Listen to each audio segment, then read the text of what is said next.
Welcome, everyone. Welcome back to yet another Tuesday Talks. Today, Dave is joining me. I'm joining Dave, I guess, because I was the one who wasn't here last time. If you are liking our Tuesday Talk series, we are putting them up pretty much weekly. I did not put one up last week due to 4th of July, and I was working 6 days a week in my normal job. So, but there is one going up today where Dave and Bell was joined. Dave was joined by Bell to talk about world building in our Morosian setting.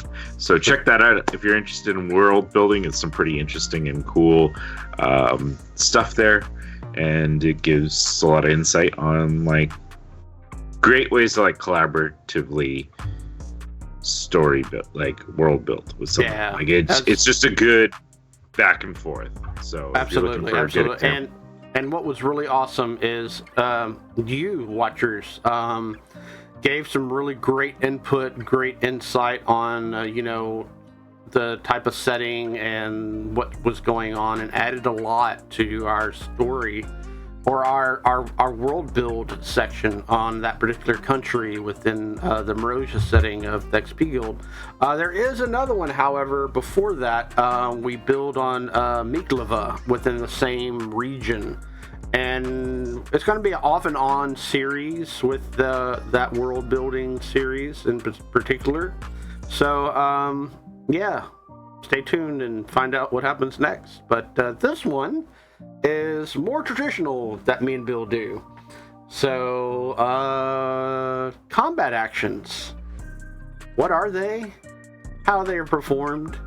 And most of all, do you have your crap together when the DM says, it's your turn in initiative order? So, combat is a very fun part of especially D&D, but this I think can go to any tabletop role-playing game that isn't just straight out 100% RP all the time. Combat can be a lot of fun, but it also seems to be the thing that takes the longest. For that 6 seconds in real world time, your take can take you 30 minutes to get through a group of people going through 6 seconds of combat. So that being said, it's something that I think everyone needs to work on being ready for. Streamline your combat actions. And I think part of that is just knowing what your character is capable of doing, what is possible out there. If you need to have a cheat sheet, I think that's a great way to do it. Have a little sheet in front of you, a little piece of paper that says, this is what I can do. Because okay. I was just going to say, because if you look at a character sheet, sometimes that's overwhelming. It's got all these things on there, and even the digital ones like D&D Beyond, it's it's got your main attack stuff in the one spot, which helps. But then it's they've got this long list of other stuff that you can do. But I think you also, when you build a character, you probably have game plans in mind. This is what combat looks like, or at least that's what I do. And maybe that's the thing. People need to develop that game plan. Well, this thought that I had just a little bit ago even works even better with what you just said, because sometimes you may have that whole idea planned out, but your party member went first and messed it all up, and you're oh my god, I was going to do this, that, and the other, but now you already killed that guy. What am I going to do next? So don't feel bad about having your cheat sheet mess up during a combat action, for sure, because who knows what's going to happen in combat, really. I mean, oh yeah, and I think that's the biggest thing, is that is a time sink, and it is something that is fine, because it does happen. I don't want anyone to feel bad, that this turn took a little bit longer. It's just try to make it so that every turn isn't that long, because I enjoy combat, but I also enjoy moving beyond combat and getting back to the role playing section of it. So it's fun to sprinkle it in. But if it's like one combat is going to take your entire game session, unless it's super complex combat, it kind of bogs down the progression of your story. We're all people that have things in our lives, no matter your age. I was going to say we're all adults, but you don't have to be an adult. If you're watching us, I'm probably hoping you are because of language and content. Yeah, but content's a little either way, like, even if you're a kid, there's some time constraints in when you can get together and play with people. Especially if you do it constantly. I mean, your party members, your friends, and stuff like that, it's going to get real annoyed at you for going, what am I going to do now? What can I do? Should I, all those little questions that pop up in your head, but when your party members look at you, you're just kind of going, so, but if you, like Bill said, if you have a good idea about your character, about what you can do, at least you can make conscious or unconscious decisions of like, well, I can do this, this, and this, but if my party member already kills that guy, at least I can do this, this, and that to this other guy, or help another person out, so on and so forth. So yeah, so things happen in combat. It's going to change, but I think having that game plan of this is what combat looks like for my character, and sometimes it feels a little boring, like I'm going to walk up and I'm going to punch this guy because that's what my guy does, but it's like, okay, on opening rounds of combat, this spell is probably my best spell to cast on whatever. This is the best thing I can do. Know what your bonus actions are. Yeah. And those are even easier because you're like, you have on your character only so many things. And some characters are more heavily bonus action orientated than others. But either way, it's like you get one thing you can do as a bonus action for some characters.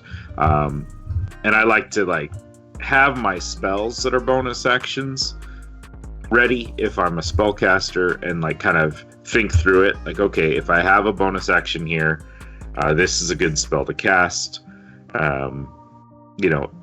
These are the things I can do with it. It gets complex for sure. Yeah, for sure. As well as, don't forget, because a lot of times the main thing that I will forget is reactions. Like if somebody hits me or my party member does this, and I could do something to help them out or whatever, and it's just like, hey, I have a reaction to do that that's outside of my bonus action movement. And so it can get, especially when you get in 5e or class-based systems, stuff like that, or just any game system, the higher the level, the more experience points you have, the more stuff management you have to worry about. Just like in a video game, really. I mean, because you'll have several things pile onto each other, and you can do this, that, and the other. But it's just knowing what you know or can do, during that moment will help tremendously. Definitely. And I think part of it is just everyone getting used to managing their time better in it. Yeah. So first you got to know that. So we're mainly going to use D&D just because that's what we play the most of. But know your game system such that okay, I've got an action, a bonus action, I have movement, and then if there's something minor, I could do a free action type thing, and that depends on the DM. But don't necessarily go, okay, I have to do all these things. No. Because there's times that using your bonus action doesn't help because you aren't needed to cast that spell, or you don't need to waste that resource that your character has. So just kind of know the situations, like bonus action healing word. If I'm a spellcaster that has that, I'm going to use when someone is down on the ground. Other than that, I'm not using that. So this other bonus action might come into play because I'm going to use that at some other points in time. And as well as know your other players. I mean, actually have a conversation with your other members of your party, you know, about, okay, we know that the bad guy is up ahead, so what's our game plan, guys? Do we want to, like, do a Leroy Jenkins and bum rush the entire thing and hope for the best?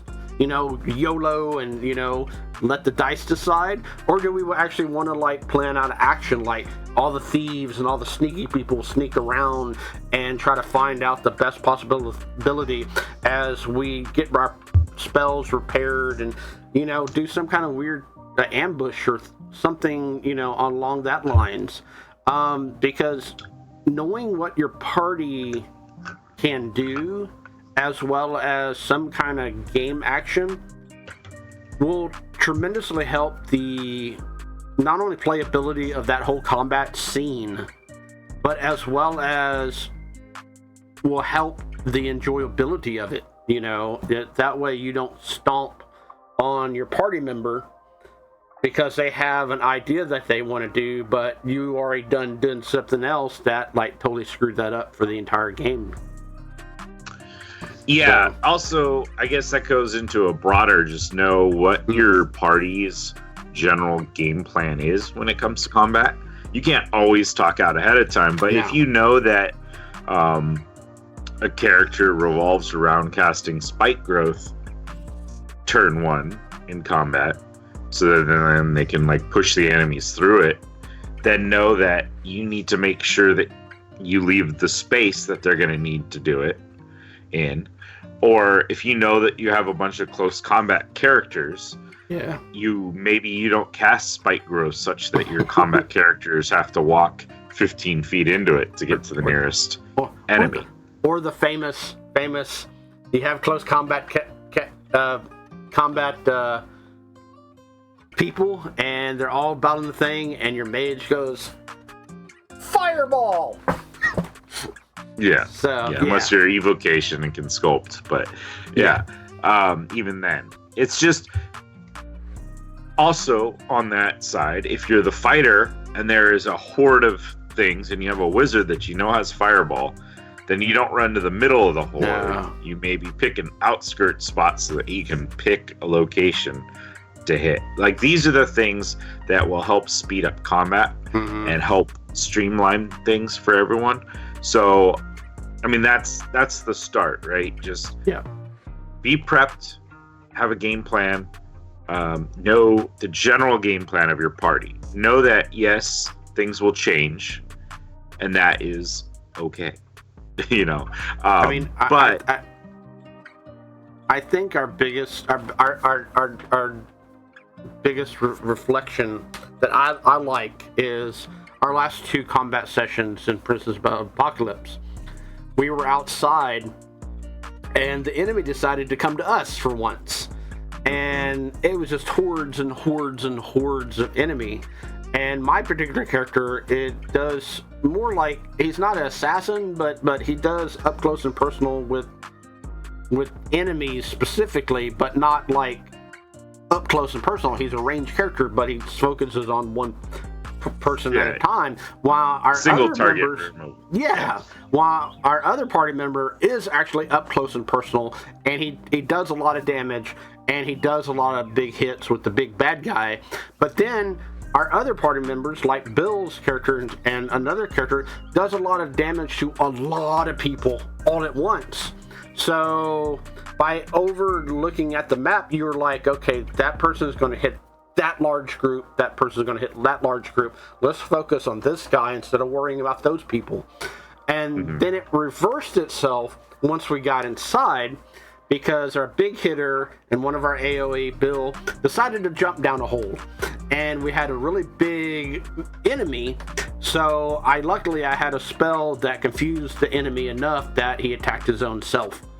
So until our big hitter got above and decided to deal with that. But yeah, if you didn't know the dynamics of your party and stuff like that, or just didn't care, both combats could have went horribly wrong real fast. And there is a certain amount of, it is fun to do some like oddball, off the wall, like this is what my character would do, because that's what happened last night, right? It did. Yeah, one of our characters, Gabe, jumped down the hole after the bad guy of that level, wanting to stop her, but it's like, you know, 100 and something feet down into like a lower area of a dungeon, and it would have been him against the world. So my character's like, that can't happen, at least by himself. So he flies down and helps him back up. But the cool thing is that over in chat that we were doing, you know, that we do privately because we stream live and stuff like that, we're like, is this cool? Are we cool about doing this and stuff like that? And most of us are like, yeah, we got these other guys up top. Go. You know, go get to the evil drow lady, whatever, you know. And so I mean, it's all about communication. It's all about, I mean, that's what I put on here too, is group chat. So if you're playing live, it's maybe a little tougher, but a lot of people are using laptops or iPads or whatever to communicate or to like have their character sheets out on anyways. And if you have a DM that's cool with that, and some people might think that's a little cheesy, like, because we're talking in the background to determine like, okay, what's your game plan for this action? But part of me relates that to when you are looking at the big picture of things, your characters have traveled together for X amount of time and have probably gotten a good sense of each other. More so than us as players can necessarily get wrapped around. So our characters probably would know a little bit more of how everyone was feeling, how everything was going. And in our defense, for the Princess game, Dave's character had mind linked us all anyways. So we're able to kind of communicate through mind link. So it's kind of that way too.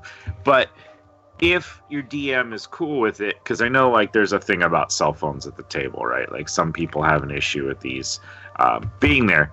But I think if you're only using it to like send a quick text to all the players and be like, hey, is it cool if I do this? Or hey, I want to cast lightning bolt. Can we try to like clear this line so that I can get through? Well, on top of that, I mean, the cool thing, absolutely, as far as the cell phone thing. But like Mark over there on High Rollers D&D, he actually outright has told the players, it's like, I don't care if we're live, whatever. If y'all are going to talk about like what we are going to do in combat, you'll have all the time in the world. Now, if y'all are just jacking around and whatnot, I'm going to stab y'all. So, which is often the case over there. But it's a really good dynamic to allow your players to talk amongst themselves as far as like, okay, guys, what are we going to do? You know, because that's going to help you out in the long run as far as running the game. So yeah, for sure. I'm always cool with players talking out things. The thought with like a group chat during like combat is that you can be like, while I'm taking my turn, Dave can be like, hey guys, is it cool if I want to lock down that one big guy. So while I'm doing whatever I'm doing, the rest of the group kind of knows, okay, I'm not going to target that guy because his character is going to take care of it. I'm going to target these other guys first. And it just speeds that up. Whereas you could wait till it's your turn or wait till it's someone else's turn or interrupt my turn to be like, hey, I want to do this. Is that cool? It just then slows down my turn, breaks my train of thought. And usually when Mark does that is usually before the combat actually happens. Sometimes the players occasionally do it, not often during combat, but a lot of times it's like we were saying before talk about the scenario, talk about what's going on, so on and so forth. Yeah, but it so helps by doing it in chat, and especially when you've got a player that's got a bunch of stuff, that's got 3 or 4 attacks or whatever, does action surge, this, that, and the other, so on and so forth. It's good to go, hey, wizard guy, I'm going to do this. Can you back me up with a blah blah blah spell or whatever? And yeah.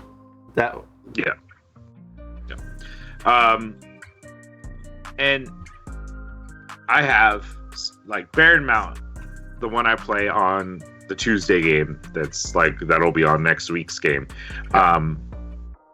He is very complex. He's got a lot of spells. He's got a lot of things. So really, what I do half the time while other people are fighting, I'm listening, but I'm over on my character sheet on this other thing. I'm clicking on features and traits. I'm scrolling through. I'm okay, what does this do? What does that do? Okay, cool. I can use that. All right, great. I can do that. All right, cool. My turn. All right. Take a second, reorientate myself, or be sometimes it's okay to be sorry, what just happened there? I missed a little bit. I see that this guy's gone. I was looking at my character sheet. What just happened? As long as it's not too habitual or, bogged down too much. Because, I've got Baron Mount open right now just to glance through it. I'm I've got 20 spells. And they all do different things, and they all have different situations. I routinely forget my silvery barbs. And so that's something that having a cheat sheet would be oh, cool. I should really, for Baron Mount, have silvery barbs written right here. And then, have all of my reactions, because I forget I have. Yeah, and that's a common thing that happens, like I mentioned earlier. I mean, reactions are so easily forgettable because you've got so much stuff you can do as far as actions, bonus actions, and even sometimes movement, But no, another thing I wanted to bring up for sure is don't hesitate or don't feel bad about your actions, what you do in combat. Don't second guess yourself. Just say, this is what I want to do. This is what's going to happen. And let fate, rule out beyond that, whether it was successful, unsuccessful, whatnot. When it comes time to your turn again, don't backtrack, because that really, really will hurt the storyline or the party in general. Because you're okay, I wanted to do this, that, and the other instead of doing what I did. Well, that makes no sense, because you already did that. You need to move on with the storyline, so on and so forth, Yeah, nothing will bog down a combat than someone taking 2 rounds, essentially, because they did a bunch of things. They looked through all their stuff to try to figure, and be I'm going to do this. And then as that's getting described or figured out, they spot something on their character sheet and I actually could I do this? Or the DM goes, okay, you do that, this is what's happening because of that, and they didn't really like that result. And so oh wait, actually it would be better if I did this. First, a DM should probably try to stamp that out as quickly as possible. Mm-hmm. Second, it slows it down. It makes everyone else kind of get confused as to what's happening in the combat, especially, like I said, when I'm playing a character like Baron Mount and I'm scrolling through spells and I'm scrolling through features and magic items, and then all of a sudden I come back and I'm wait a minute, I thought he just did this thing, but now they're doing this thing. Is that guy still on the board, or was he killed? Right. And it's understandable if your entire party is filled with newbies, brand new players, don't know what's going on, so on and so forth. Take your time with them. Allow them to have that option and whatnot. But as they get more experience, say, hey guys, we can't be doing that anymore. Y'all know what, a 20-sided dice looks like, or you know what, how to do an attack roll. Which come dice on. do I roll? I know. So, which sometimes I still get, but it's hilarious. But yeah, Yeah, I think that's on two sides too. That's a DM can totally help new players, and I mean, even some of the more experienced players, if you're familiar with their character build and the things that they can do. I personally don't want my combat to be easier as a DM because you forgot a feature or trait. Yeah, I'd rather be like, hey, you've got that thing on there, like you have evasion on there. Why aren't you using that? Yeah. Well, and my biggest pet peeve out of backtracking whatnot is the person that's doing it also is a rules lawyer and tells another player they can't do that because of this, that, and the other rule. But then when it comes to their turn, then they want to backtrack and whatnot. No. That does not fly at all. Allow your players to have the free reign of going, hey, wait a minute. Like Bill said, you have evasion. You should be doing this, that, help your party. Yeah. Don't hurt the party. Yeah, what I'm basically saying. That was my next thing is not only just the DM can be like, hey, don't forget you've got cunning action there. You could bonus action disengage there to get out of that situation. Or, hey, don't you have Misty Step? It would be good for you to be able to like get past that trap without you having to make this test here. Step on it. Or what? Yeah. So, I think it's not crazy, and I think that's kind of where we're at. We don't want to beat a dead horse here, but it's kind of in a quick summary for this session that we're talking about here is build up a game plan for your character. Turn 1 looks like this. This is my main spell I use, or this is the main maneuver I'm going to do. And of course, there's situations, but this is my main plan of action. And maybe there are 2 or 3 different plans of actions, depending on, am I fighting a single character? Am I fighting a mob of characters? Like, maybe you have 1 or 2 sheets where you're like, okay, this is my single target game plan or whatever, if that helps you. And I think it will make your gameplay more enjoyable because you'll get through the combat. Yeah, as well as a lot more smoother, and things will start running a lot more quicker too. On top of that, speaking of that, there's a next level to this even, because some of my players in other games that Bill's not in have asked about that, and it borderlines on real trust as well as knowing your players and stuff like that. Some of them will have asked me if they can pre-roll stuff before it gets to their turn and things of that nature. And sometimes I'll allow it, sometimes I don't, depending on the situation and stuff like that. But that's something that definitely a session 0 that you would need to talk to your DM or your storyteller and with all your players and stuff like that. It's like when it gets time for combat, just before my round, can I roll my attack, my hit, my damage, all that other stuff. And then when it comes to my turn, it's like, okay, I did this, I did that, blah blah blah, and that way. Yeah, and I'm cool with that, because honestly, it does help, because you're like, okay, this is what I rolled for my attack. I'm targeting this guy. Yeah. This is what I'm rolling for my attack. This is the damage that it does if that attack hits. Or, I would just say, hey, this is what I rolled for my attack. DM says, okay, that hit. Then I say, okay, I did X amount of damage. Yeah. And especially, I think, with some of the spells and stuff, because it's like, if I play a cleric and I have the spirit guardians around, I know it's going to do X amount of damage to creatures within that bubble. And so I like to roll once per round. And that's another thing. Try to streamline. See if you can streamline some rolls. Be like, hey, there's 10 guys here, and I'm going to hit 4 of them. Can I just roll once? And then that determines how much damage this spell does for all of them, individually or whatever. Figure out that with your DM, he or she, they may want you to not roll for everybody, but still being like, okay, it's going to be this guy's turn. I'm going to roll the damage that I would do. I think that's totally okay. But yeah, like make sure it's okay, and make sure that like if you're rolling physical dice, that isn't being a distraction to the other players. Yeah. If you're over there sitting like exactly.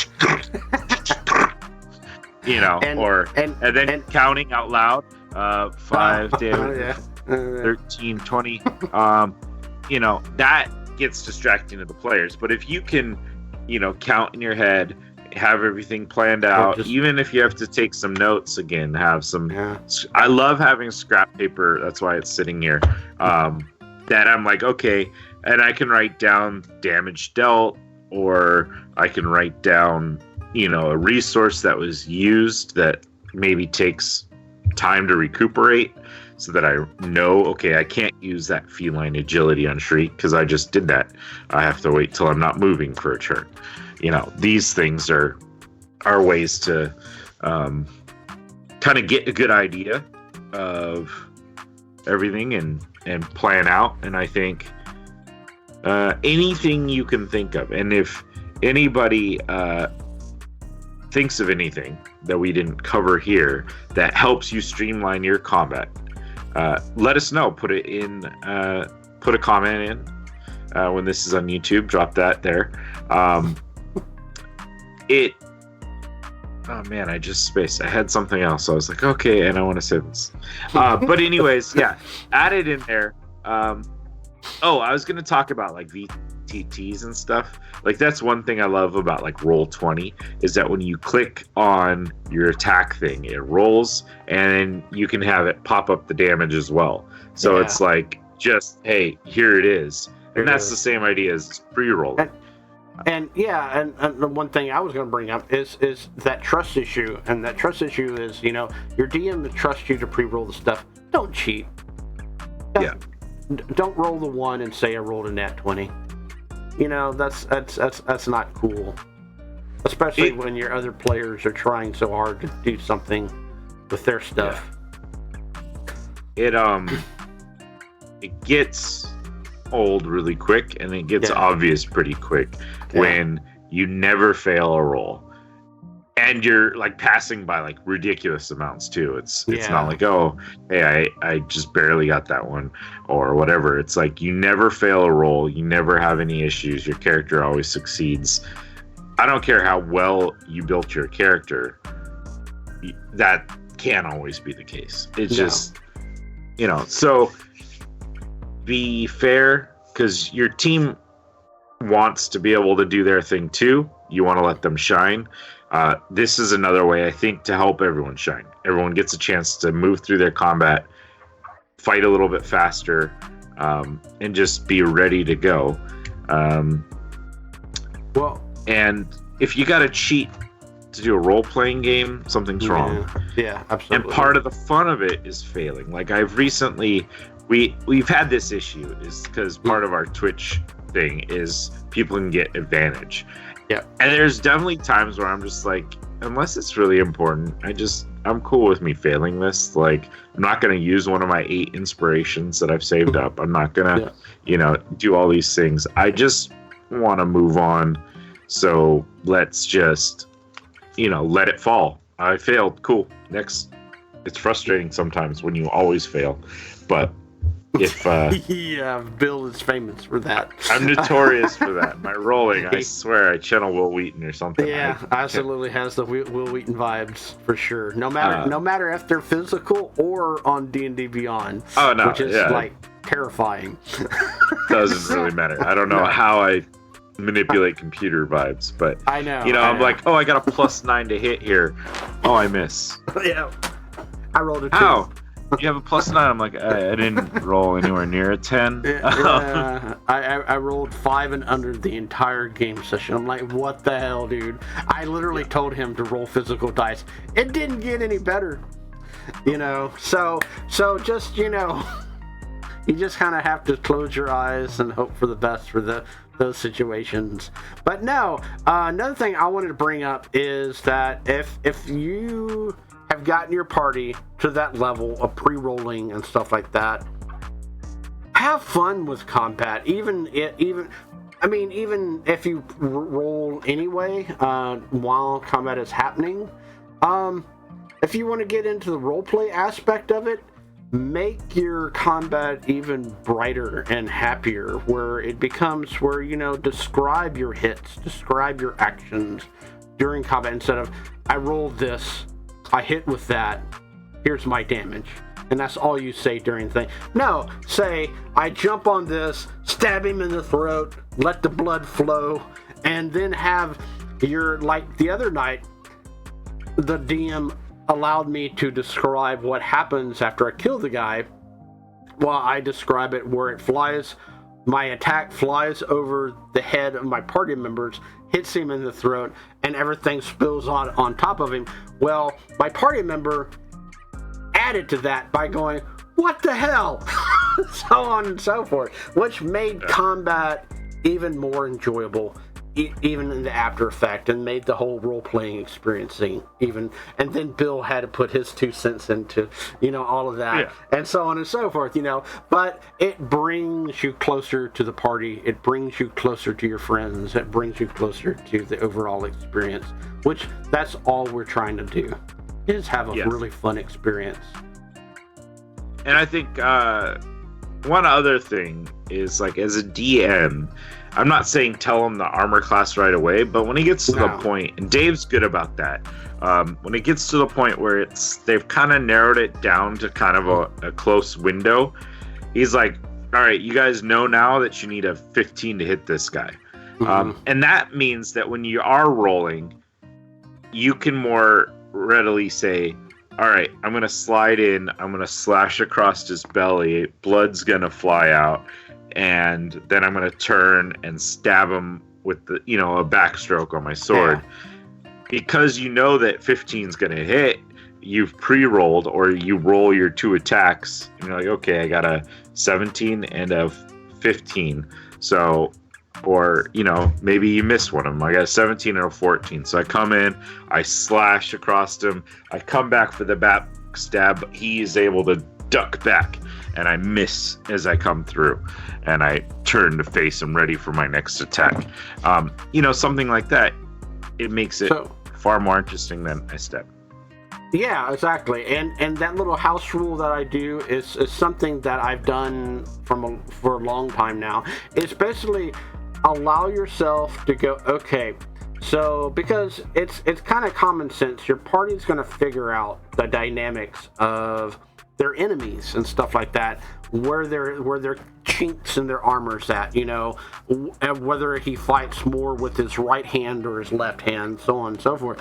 So they're going to kind of know, it's like, wait a minute, his armor class is going to be this. If I roll this and I miss, but if I roll this and I hit, and those numbers get really close to each other, and then that's when I say, you almost miss, but you get very close, or you hit right on the money, or so on and so forth. Then I'm like, okay, guys, y'all have figured out his armor class is 15, because with the combination of this person hitting, this person missing, and this person hitting right on the nail, But that's something that you as a DM has to figure out yourself, as far as, how much leadway you're going to give your party. But it really helps when you do that, because like Bill said, it immediately takes that guessing level out of the picture, and now suddenly everything goes boom, boom, boom, boom, boom after that.